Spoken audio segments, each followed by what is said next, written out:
రాకడ సమీపంగా ఉంది. హోషేయ 6:2 2 దినములైన తర్వాత ఆయన మనలను బ్రతికించును. మనము ఆయన సముఖమందు బ్రతుకునట్లు 3వ దినమున ఆయన మనలను స్థిరపరచును. After 2 days he will revive us. On the third day he will rise us up. ఏంటి 2 days? ఏంటి ఆఫ్టర్ 2 days? మనం ఒకసారి చరిత్రలో వెనక్కి వెళ్దాం. 70 AD Roman destruction of Jerusalem.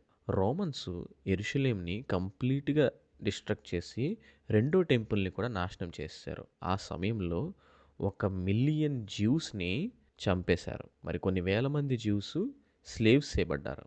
అంతేగాక 135 ఏడీలో అదే రోమన్ ఎంపైర్స్ జ్యూస్ని ఎక్స్పెల్ చేశారు. అలాగా చెదరగొట్టబడిన జ్యూస్ అటు యూరోప్, ఇటు మిడిల్ ఈస్ట్, ఇటు నార్త్ ఆఫ్రికాకి వెళ్ళిపోయారు.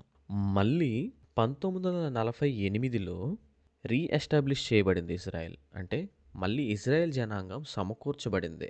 మే 14న ఒక ఇజ్రాయెల్ కంట్రీగా ఏర్పడి యూదులందరూ అక్కడ మరలా సమకూర్చబడ్డారు. చరిత్రకి హోషేయ గారు చెప్పిన ప్రవచనానికి సంబంధం ఏంటి అంటే, హోషేయ గారు 2 దినములైన తర్వాత అని చెప్పన్నారు. ఒక దినము అంటే 2వ పేతురు 3:8 ప్రకారం ఒక దినము ఈజ్ ఈక్వల్స్ టు 1000 సంవత్సరాల కింద లెక్క. ఈ 70 AD నుంచి రోమన్ డిస్ట్రక్షన్ ఆఫ్ జెరూసలేం జరిగింది కదండి.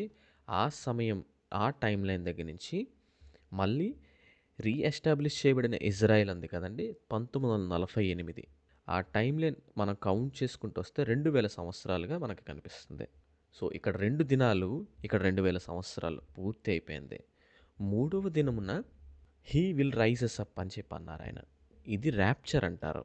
యేసుక్రీస్తు ప్రభు రాకడ సమయమని మనం 3వ దినంలోకి ఎంటర్ అయిపోయామనేది మీనింగ్.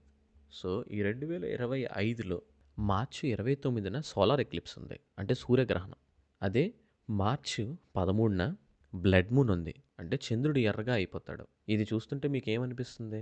యేసుక్రీస్తు ప్రభు రాకడ ఈ సంవత్సరంలోనే జరగొచ్చు కదండి. ఎస్. మత్తయి 24, 42, 43. కావున ఏ దినమున మీ ప్రభువు వచ్చునో మీకు తెలియదు గనుక మెలకువగా నుండుడి. ఏ జామున దొంగ వచ్చునో ఇంటి యజమానునికి తెలిసియుండిన ఎడల అతడు మెలకువగా ఉండి తన ఇంటికి కన్నము వెయ్యనీయడని మీరెరుగుదురు. కాబట్టి యేసుక్రీస్తు ప్రభు రాకడ సమీపించింది.